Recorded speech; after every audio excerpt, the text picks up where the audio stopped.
4 लंबे सालों तक रूसी राष्ट्रपति व्लादिमीर पुतिन वादे करते और तोड़ते रहे। उन्होंने रूसी जनता से कहा कि युद्ध बहुत दूर है, जिंदगी लगभग सामान्य ही चलेगी और बलिदान दूसरे लोग दूसरी जगहों पर देंगे। 4 साल तक ज्यादातर रूसियों ने उन पर भरोसा किया या झूठ सहन किया, क्योंकि शुरुआत में जिंदगी में ज्यादा बदलाव नहीं था। लेकिन ऐसा लगता है कि रूस अब टूटने की कगार पर पहुंच रहा है, और वो भी बहुत तेजी से। आज हम समझेंगे कि ऐसा क्यों हो रहा है और इसका क्या मतलब है उस शख्स के लिए जिसने क्रेमलिन में अपनी पहचान कमजोर न दिखने पर बनाई है। इंटरनेट से शुरुआत करते हैं, जो टैंकों, ड्रोन और मिसाइलों के बीच मामूली लग सकता है। 2025 से रूस की संघीय सुरक्षा सेवा FSB देश के मोबाइल इंटरनेट को ऐसे स्तर पर बंद कर रही है जैसा पहले कभी नहीं देखा गया। सुरक्षा कारण बताया गया था। यूक्रेनी ड्रोन रूसी सेलुलर नेटवर्क से नेविगेट कर रहे थे, इसलिए सिग्नल काटे गए। लेकिन ये बंदी जल्दी ही सिर्फ हवाई रक्षा से कहीं ज्यादा बन गई। ये नियंत्रण का एक औजार बन गई, रूस के अंदर सूचना के मुक्त प्रवाह पर बढ़ती सख्ती का हिस्सा। और आंकड़े चौंकाने वाले हैं। 2025 के अंत तक रूस हर महीने लगभग 2000 मोबाइल इंटरनेट बंदी दर्ज कर रहा था। अगर तुलना करें तो ये संख्या 2024 में बाकी पूरे विश्व में हुई सभी बंदियों से भी ज्यादा है। फिर हालात और भी खराब हो गए। इस साल मार्च में अधिकारियों ने खुद मॉस्को में लगभग 21 दिनों तक लगातार मोबाइल इंटरनेट बंद कर दिया, और वहां रहने वाले लाखों लोगों को कोई असली वजह नहीं बताई गई। मॉस्को ऐसा शहर नहीं जिसे यूं ही बंद किया जा सके। सिग्नल गया तो आम जिंदगी रुक गई। लोग कार्ड से भुगतान, नक्शा देखने, फोन से टैक्सी मंगाने और कभी कभी पार्किंग या सार्वजनिक शौचालय भी इस्तेमाल नहीं कर पाए, क्योंकि शहर की कई बुनियादी सुविधाएं अब ऐप पर निर्भर हैं। अप्रैल 2026 से सुरक्षा सेवाओं ने देश में लोकप्रिय मैसेजिंग प्लेटफॉर्म टेलीग्राम को लगभग पूरी तरह ब्लॉक कर दिया था। लोग वर्चुअल प्राइवेट नेटवर्क VPN का इस्तेमाल करके इस ब्लॉक को चकमा दे सकते हैं, लेकिन सरकार अब इन्हें भी बैन करने की ओर बढ़ रही है। इनकी जगह सरकार ने अपना खुद का मैसेजिंग एप्लीकेशन लॉन्च किया है, जो एक सरकारी प्लेटफॉर्म है जिसका नाम मैक्स है, और अब ये रूस में बिकने वाले फोन में पहले से इंस्टॉल आता है। लेकिन हालात और भी खराब तब हो गए जब इसके कुछ ही हफ्तों बाद सरकार ने अपना फैसला बदल लिया। तेज लॉन्चिंग के कारण सुरक्षा फीचर्स नहीं थे, इसलिए कमांड ने फिर से अग्रिम मोर्चे पर तैनात बलों को टेलीग्राम सुझाया। तो इससे रूस इतना कमजोर क्यों दिखता है? इसका जवाब है नैरेटिव पर नियंत्रण। पुतिन ने वर्षों तक युद्ध को मॉस्को और सेंट पीटर्सबर्ग के उन निवासियों से दूर रखा जिनकी संतुष्टि उनके शासन की स्थिरता के लिए अहम थी। इन बंदियों ने लोगों के दिमाग में युद्ध और अस्थिरता को प्रमुख बना दिया।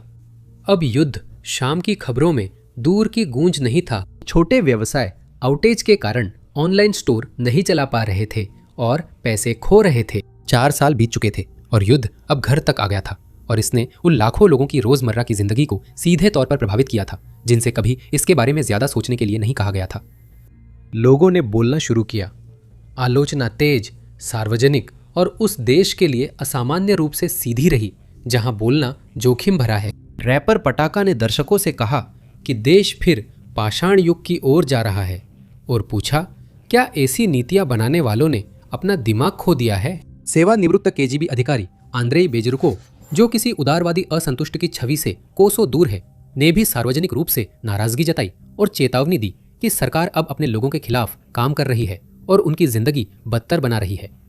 और मोनाको से विक्टोरिया बोनिया नाम की एक रूसी ब्लॉगर ने पुतिन को सीधे संबोधित करते हुए 18 मिनट का एक वीडियो पोस्ट किया, जिसमें उन्होंने उस आबादी का जिक्र किया जिसे सब कुछ लूट लिया गया था और जिसे अब भी लूटा जा रहा है। ये वीडियो रूस में तुरंत वायरल हो गया। महत्वपूर्ण बात यह है कि अभी तक कोई विरोध प्रदर्शन नहीं हुए हैं, कम से कम अभी तक नहीं। लेकिन इन सभी घटनाओं के साथ साथ यह तथ्य भी जुड़ गया है कि रूस धीरे धीरे लेकिन निश्चित रूप से असली युद्ध के आंकड़ों पर अपनी पकड़ खोता जा रहा है, और उसे अनिवार्य रूप से अपने जनता के सामने सच स्वीकार करना ही पड़ेगा। इसका मतलब है कि अब वास्तव में इसके होने का खतरा है। जनमत सर्वेक्षण भी यही कहानी आंकड़ों में दिखाते हैं। दिसंबर 2025 में राज्य संचालित सर्वे एजेंसी वित्सियम के अनुसार लगभग 78% रूसियों ने पुतिन पर भरोसा जताया। अप्रैल 2026 तक सिर्फ 5 महीने बाद यह संख्या गिरकर 65.6% रह गई। जो 12.2% अंकों की गिरावट थी और पूरे युद्ध काल के दौरान सबसे कम स्तर था। अब आपको हमेशा राज्य पोलस्टर के आंकड़ों को सावधानी से देखना चाहिए, क्योंकि ये उस व्यक्ति की तारीफ करने के लिए बनाए जाते हैं जो सत्ता में है, लेकिन यही बात इस गिरावट को इतना खतरनाक बनाती है। जब क्रेमलिन के पोस्टर भी गिरावट दिखा रहे हैं तो सड़कों का माहौल और भी खराब होगा। इस बात की पुष्टि इस तथ्य से होती है कि फरवरी में लेवाडा सेंटर द्वारा कराए गए एक स्वतंत्र सर्वेक्षण में पाया गया कि 67% रूसी मानते हैं कि देश को शांति वार्ता की ओर बढ़ना चाहिए। 2/3 जनसंख्या चुपचाप सरकार से कह रही है कि वे इसका अंत चाहती है। असंतोष को एक और कारण भी बढ़ा रहा है जिसे क्रेमलिन विदेशी युद्ध की तरह नहीं छुपा सकता, और वो है रूसी अर्थव्यवस्था की स्थिति। अधिकतर संघर्ष के दौरान रूस की अर्थव्यवस्था ने पतन की भविष्यवाणियां गलत साबित की और प्रतिबंधों के बावजूद खुद को ढाल लिया। तेल भारत, चीन जैसे नए खरीदारों को भेजा गया और शैडो फ्लीट ने विदेशी झंडों के नाम पर देशों को तेल बेचा। सैन्य खर्च से फैक्ट्रियों और मजदूरी में पैसा आया। युद्ध की तेजी ने महंगाई छुपाई, लेकिन अब यह खत्म हो रहा है। आधिकारिक आंकड़ों के अनुसार इस साल के पहले 3 महीनों में रूस की जीडीपी 0.3% घट गई, जो 2023 के बाद पहली बार ऐसी गिरावट है। अर्थव्यवस्था मंत्रालय ने चुपचाप 2026 के लिए अपनी वार्षिक वृद्धि का अनुमान घटा दिया, जिसे 1.3% से घटाकर सिर्फ 0.4% कर दिया गया। एक स्वतंत्र विश्लेषक के अनुसार स्थिति अधिकारियों की माने से ज्यादा खराब है। कुछ लोगों के लिए रूस एक और कठिन आर्थिक दौर में है, क्योंकि युद्ध जारी रखना अब पहले से ज्यादा महंगा हो गया है। एक समय के बाद यूक्रेन की रक्षा में सीधी पैदल सेना की तैनाती समय, पैसा और जनशक्ति की बर्बादी बन गई। मुख्य आंकड़ों से आगे देखें तो नागरिक अर्थव्यवस्था और भी संकट में दिखती है। महामारी के बाद से व्यापार निवेश अपने सबसे निचले स्तर पर आ गया है, क्योंकि अनिश्चित भविष्य और महंगी उधारी के कारण कंपनियां विस्तार में पूंजी नहीं लगाती। युद्ध उद्योगों के बाहर विनिर्माण उत्पादन में तेज गिरावट आ रही है। रूस के पास अब लगभग कोई हथियार निर्यात नहीं है और जेम्सटाउन फाउंडेशन के अनुसार उसने 90% से अधिक निर्यात खो दिए हैं। मार्च 2026 की एक अधिक रूढ़िवादी विश्लेषण से पता चलता है कि 2021 और 2026 के बीच 5 वर्षों में यह नुकसान केवल 64% है। फिर भी यह बहुत बड़ी आय का नुकसान है। फिर बैंक है और वे पूरी तस्वीर का सबसे खतरनाक हिस्सा हो सकते हैं। रूस के ऋणदाता बढ़ते गैर निष्पादित कर्जों से जूझ रहे हैं, जिन्हें उधारकर्ता चुका नहीं पा रहे हैं। अप्रैल में देश भर में अफवाहें फैल गई कि सरकार आम नागरिकों की बैंक जमा राशि को फ्रीज या जब्त करने की तैयारी कर रही है। कई बड़े टेलीग्राम चैनलों ने ऐसे दस्तावेज प्रकाशित किए जिनके बारे में उन्होंने दावा किया कि वे केंद्रीय बैंक से लीक हुए हैं और इस बात का सबूत है। वे दस्तावेज शायद नकली थे, लेकिन उन्होंने घबराहट फैला दी। ऐसी बेचैनी सिस्टम को बैंक रन के लिए ज्यादा असुरक्षित बनाती है। मजबूत अर्थव्यवस्था में अफवाहें खत्म हो जाती है, लेकिन डरी हुई अर्थव्यवस्था में वही सच हो सकती हैं। अब बात करते हैं उन लीक दस्तावेजों की जिनसे ये चर्चा शुरू हुई थी। मई में यूक्रेनी राष्ट्रपति जेलेंस्की ने ये बातें पहले से अलग तरह से आंकड़ों में पेश की।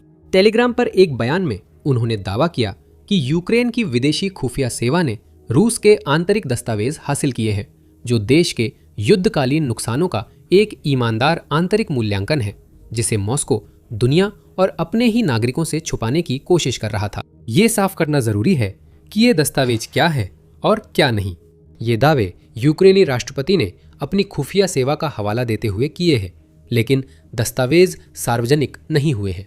ये उन आंकड़ों की तुलना में अलग और कमजोर स्तर का साक्ष्य है, जिनकी हम पश्चिमी संस्थानों के हवाले से चर्चा कर रहे थे। आगे जो बताया जा रहा है वह यूक्रेन का बयान है, न कि स्वतंत्र रूप से पुष्टि की गई सच्चाई। हालांकि यह पहले से उपलब्ध ओपन डेटा से काफी मेल खाता है। जेलेंस्की के अनुसार उन दस्तावेजों में पहला बड़ा संकेत सक्रिय तेल कुओं का बंद होना था। उन्होंने बताया कि एक रूसी तेल कंपनी को करीब 400 कुओं का संचालन रोकना पड़ा। यह इसलिए जरूरी है क्योंकि रूसी तेल की प्रकृति अलग है। रूस में बंद कुएं दोबारा शुरू करना अन्य तेल उत्पादक देशों की तुलना में वहां की भूगर्भीय परिस्थितियों और तकनीकी कारणों से ज्यादा कठिन है। एक कुआं जो बंद हो जाता है वो कीमतें बढ़ने पर बस यूं ही दोबारा चालू नहीं हो जाता। तो जेलेंस्की के अनुसार ये अस्थायी रुकावट नहीं बल्कि महत्वपूर्ण और स्थायी नुकसान थे। दूसरा संकेतक था रिफाइनिंग में गिरावट। रूसी तेल रिफाइनिंग की मात्रा उनके अनुसार इस साल के पहले कुछ महीनों में कम से कम 10% गिर गई थी और इस गिरावट को उन्होंने यूक्रेन के रूसी ऊर्जा ढांचे पर लंबी दूरी के हमलों से सीधे जोड़ा। अब बैंकों की बात करें तो लीक आकलन में 11 रूसी वित्तीय संस्थान परिसमापन के लिए तैयार बताए गए और 8 अन्य में गंभीर समस्याएं थी जिन्हें बाहरी मदद के बिना हल नहीं किया जा सकता था। ये यूक्रेनी खुफिया के दावे हैं जिन्हें रूसी सरकार की मंदी स्वीकारने के साथ देखे। स्वतंत्र अर्थशास्त्रियों के अनुसार दोगुने घाटे और पश्चिमी विश्लेषकों द्वारा बताए खराब कर्ज संकट के साथ और लीक हुई तस्वीर अब मनगढ़ंत प्रोपोगेंडा जैसी नहीं लगती बल्कि एक ऐसी काली हकीकत जैसी लगने लगती है जिसे हर कोई पहले से देख सकता है। तेल की कमजोरी काफी कुछ उजागर करती है, जबकि 2026 रूस की ऊर्जा आय के लिए अच्छा साल होना चाहिए था। ईरान में युद्ध ने वैश्विक तेल कीमतों को आसमान पर पहुंचा दिया, जो फरवरी से मई के बीच सिर्फ 3 महीनों में 50% से भी ज्यादा बढ़ गई। और यह कीमतों में उछाल विश्व बाजारों के लिए इतना बड़ा झटका था कि संयुक्त राज्य अमेरिका ने कच्चे तेल की आपूर्ति बनाए रखने के लिए वास्तव में रूसी तेल निर्यात पर लगे प्रतिबंधों को हटा दिया। पुतिन को पैसों की भरमार होनी चाहिए थी और एक पल वे थे भी। मार्च में रूस की तेल निर्यात से होने वाली आय पिछले साल के उसी महीने की तुलना में लगभग दोगुनी हो गई और यह 2023 के बाद से सबसे अधिक मासिक कुल राशि थी। लेकिन ये काफी नहीं होगा। जानने से पहले द मिलिट्री शो को सब्सक्राइब करें ताकि आप वैश्विक भू राजनीति की खबरें न मिस करें। हम रोजाना वीडियो पोस्ट करते हैं जिसमें हाल की घटनाओं, बड़े बदलावों और जरूरी जानकारी के बारे में विस्तार से बताया जाता है जो आपको जाननी चाहिए। चले रूस के तेल संकट पर वापस आते हैं। इसका एक बड़ा कारण यह है कि यूक्रेन के रिफाइनरियों और ऊर्जा बुनियादी ढांचे पर हमलों ने रूस द्वारा तेल उत्पादन और निर्यात की मात्रा को सीधे कम करके किसी भी आर्थिक लाभ के प्रयासों पर रोक लगा दी है। कार्नेगी एंडोमेंट के विश्लेषण के अनुसार अप्रैल 2026 की शुरुआत तक रूस का तेल निर्यात घटकर 35 लाख बैरल प्रतिदिन रह गया था, जो पहले के औसत 52 लाख बैरल प्रतिदिन से कम है। 2 हफ्तों के दौरान जब कीमतें सबसे ऊंचाई पर थीं, तब लगभग 3 करोड़ बैरल विदेशी बिक्री में कटौती हुई। पिछले साल यूक्रेन ने रूस की 38 में से 21 रिफाइनरियों पर हमला किया, जिससे ईंधन की कमी, कीमतों में वृद्धि और पेट्रोल पंपों पर लंबी कतारें लगी। ये अभियान तेज हो रहा है क्योंकि यूक्रेन ने अब रूस की सीमा के अंदर मार करने वाले लंबी दूरी के ड्रोन बना लिए हैं। मई के मध्य में एक रात यूक्रेन ने मॉस्को पर 600 लंबी दूरी के ड्रोन दागे, जो पूरे युद्ध के दौरान सबसे बड़े हमलों में से एक था। इनमें से कई ड्रोन राजधानी की सुरक्षा को भेदते हुए पहली बार उसकी सबसे बड़ी रिफाइनरी तक पहुंच गए और हमला किया। अर्थव्यवस्था चरमरा रही है और जंग के मैदान की तस्वीर भी बदल गई है। शायद यही बदलाव क्रेमलिन को सबसे डराता है, क्योंकि ये पुतिन के अधिकार के स्रोत पर सीधा हमला है। दिसंबर 2025 में रूस धीरे धीरे आगे बढ़ रहा था और युद्ध अध्ययन संस्थान के अनुसार हर दिन लगभग 7 वर्ग मील यूक्रेनी क्षेत्र पर कब्जा कर रहा था। फिर यह बढ़त धीमी पड़ने लगी। फरवरी 2026 तक जुलाई 2023 के बाद पहली बार पल्लड़ा उलट गया, क्योंकि यूक्रेन ने कुल मिलाकर क्षेत्रीय बढ़त हासिल करना शुरू कर दिया। इसका कारण सिर्फ साहस या किस्मत नहीं है, बल्कि यह तकनीक और एक औद्योगिक आधार है जो डरावनी गति से नवाचार करना सीख रहा है। यूक्रेन के नवीनतम ड्रोन ने मारक क्षेत्र को बढ़ा दिया है। वो घातक इलाका जिसे हमला करने वाली सेना को पार करना पड़ता है इससे पहले कि वे किसी क्षेत्र को कब्जा कर सके और उसे अपने नियंत्रण में रख सके। अब वह क्षेत्र इतना खतरनाक है कि रूसी सेना अब 30 लोगों के हमलावर समूहों में नहीं जुट सकती, जो पहले यूक्रेनी मोर्चों को पछाड़ते थे। अब उन्हें मजबूरन 2 या 3 लोगों की छोटी छोटी टीमों में धीरे धीरे आगे बढ़ना पड़ता है। रॉबर्ट ब्राउडिक, यूक्रेन की मानव रहित प्रणालियों की सेना के कमांडर के अनुसार ड्रोन सेना का सिर्फ 2% है, लेकिन नष्ट किए गए लक्ष्यों का 1/3 इन्हीं के कारण है। और याद रखिए, लंबी दूरी के हमलों को भी ध्यान में रखना है, जहां यूक्रेन लगातार मोर्चे से 60 मील से भी अधिक पीछे के बुनियादी ढांचे पर हमला कर रहा है। लेकिन हालात यहां तक कैसे पहुंचे? चालू थकावट की जंग तकनीकी रूप से रूस के जीतने के लिए मानी जा रही थी, क्योंकि उसके पास यूक्रेन की तुलना में पीसने के लिए ज्यादा लोग थे। लेकिन अब गणित ने आखिरकार पकड़ बना ली है। दिसंबर 2025 से मिले आंकड़े बताते हैं कि अब रूस के हताहतों की संख्या उसके द्वारा जुटाए जा सकने वाले नए रंग रूटों से ज्यादा हो गई है। द इकोनॉमिस्ट के मुताबिक 2026 के मध्य तक रूस के लड़ने योग्य पुरुषों में करीब 3% या तो युद्ध में मारे गए या घायल हुए हैं।